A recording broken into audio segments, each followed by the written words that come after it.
I did want to take a little time to talk about collective bargaining, even though we won't have a lot of time to spend on it, because as an administrator, you are going to spend a huge amount of time working with the collective bargaining process, in one way or another. So let's begin with the bargaining process. For this process, there are two sides, employment and labor.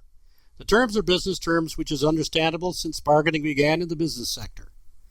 The school board represents employers and the teachers' union represents labor. The entire process is regulated by a section of state law which can be found in the legislative codes of the states. In Indiana, it's the 20th volume of the Indiana Code. Each state has its own set of laws passed by its legislature to address the process of collective bargaining. Both sides appoint spokespersons who may be outside representatives, such as lawyers, or who may be members of their own respective groups. These spokespersons meet and negotiate under the state regulations. The textbook has several terms used in the negotiating process. You may read them, and in fact, many are quiz questions. I will briefly mention my own take on several of these terms. Incidentally, I did my dissertation in collective bargaining and am very much in favor of the process. The bargaining process. When the two sides come to the table, there are a number of steps that have to be processed through. And during that process, several things come up. And here are a few that are worth mentioning from the perspective of the administrator. First, management rights. As an administrator, you want to leave them out of the contract altogether. It is a clause that specifies what management rights are. You don't want it because it can limit you. It's better to agree on union rights and assume all others are management. Grievance definition. For administrators, the best grievance definition is the one that is least. A grievance is only a process for a teacher to claim that a specific section of the contract is being improperly implemented with him or her. Nothing else. Only a teacher can grieve, and only about a specific violation of a specific contract item. Anything more is too much. The union wants to stretch it much farther. Check your contracts and see what is there. No strike provision. Whether or not striking is allowed is in the state law. Most states forbid striking, so when a school strikes, it is breaking the law and teachers may be fired. Zipper clause. Prevents either side from reopening negotiations on a signed contract until the day the contract expires. Maintenance clause. Bad one. Labor loves it, management hates it. This is a clause that makes management promise to keep all teacher resources up to date. This can include anything from office furniture to the temperature of the room. This is completely out of control. Never allow it. Note, as building it principals, you may never be at the bargaining table. This is what I call benign neglect.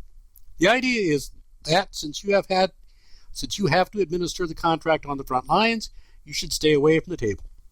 This is all well and good as long as you are involved in all of the communication happening on management's side, because, believe me, you will be the one administering the contract on a day-to-day basis. So you should have major input into what goes in the contract, whether or not you sit at the table. What happens if contract talks stall? Well, you go through a three-step process. First, you do mediation. That is, both sides go to a mediator and try hard to work out the differences. The result is voluntary in Indiana, so if that fails, you go to fact-finding. Again, results are voluntary. Failing this, you go to the last step, arbitration. Both sides lay their cases before the arbitrator, and that person makes a ruling. Again, voluntary. So if one side rejects, the only step is court. That is why so many school districts in Indiana begin a year without a contract.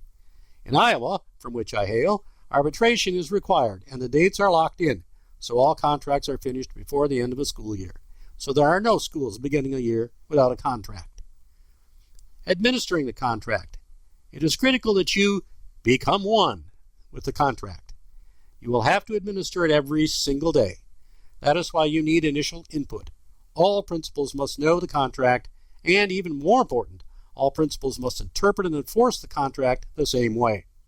Unions will often try to get through the back door what they could not get through the front. They will carefully choose an administrator to try it on. If they can get one principal to give them something, then they can go after all principals. It may even seem innocuous, but it can lead to problems. For example, one principal decided to grant a wedding leave to a teacher once he since he himself had done the same. This was not in the contract, but since he allowed it, it became what is known as past practice and had to be granted to all teachers. I should point out that at this time, all of this may be a moot point. Here in Indiana, the Department of Education has made it clear that it does not have to go through the unions to negotiate anything that it chooses to do with a failing building. That is, one not making AYP for several years. The unions, therefore, are having their power cut out from under them. The state may do anything to a building up to and including closing it down without even contacting the union. It is too soon to see how far this will go, but it is frightening. Anecdote. My mother became a teacher in 1936. It was her ultimate goal. She was a child of the Depression and had to earn all of her college money herself. Literally, plucking chickens. She made it and became a teacher.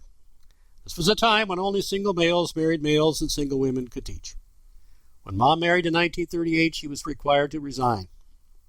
Everyone knew, of course, that single women were only waiting to get their husbands and would then have children, so no married women allowed. Through a fluke, very humorous and interesting story, my mother, after my brother and I had started school, became the first married woman teacher in our hometown high school. She fought for many years for equality with the men. She had to stand toe-to-toe with some major bigots. Actually, I'll take a little time and talk about how that happened. In the summer of 1938, when Mom and Dad were going to marry, and after Mom had been forced to resign her teaching job, my father, who was a painting and decorating contractor, was painting a house. He was on the job in August, and the school board president paid him a visit and said, now this is all in my dad's words, and said to him, John, we're in a pickle. Our home economics teacher has resigned, and it's too late to find anyone, and so we were wondering if you and Helen would postpone your wedding so that Helen could come to work for us as the home ec teacher. Well, my father said, well, we're not interested in postponing the wedding, so sorry. About 2 or 3 days later, the school superintendent or the president of the Board of Education came down and visited Dad again on the job and said, John, if we're willing to let you and Helen get married, do you think she would come and work for us? Well, my dad laughed and said, well, we're getting married, whether or not you allow it, but I'll ask her. And so he asked my mom, and of course Mom was very happy to be able to continue teaching. And that's how she became the first married woman teacher in our school district. It's interesting to note that not once in this process did the school board president ever talk to my mother, but talked only to my father. You see, salaries were awarded based on this very male-oriented model, because there were no bargaining units and there were no contracts and there were no salary schedules. So here's how it worked. Each teacher had to meet individually with the superintendent and negotiate a salary. There was no such thing, as I said, as a salary schedule. The highest raise went to the married men because they were heads of households. The next highest raise went to single men because they were men. The next highest raise went to single women because everybody knew they were looking for men, so needed the least. And of course, since there were no married women, there were no bargaining processes for them. But Mom had to fit in somewhere in between when she became the first married woman teacher. So she fought for years and was proud of being a crusader for equality. I hope all of her efforts were not for naught. I know that unions have often been their own worst enemies, and as a principal, I sometimes came into conflict. However, the trend to destroy unions is not a positive move. Instead of repairing the wall, it is total destruction of the wall.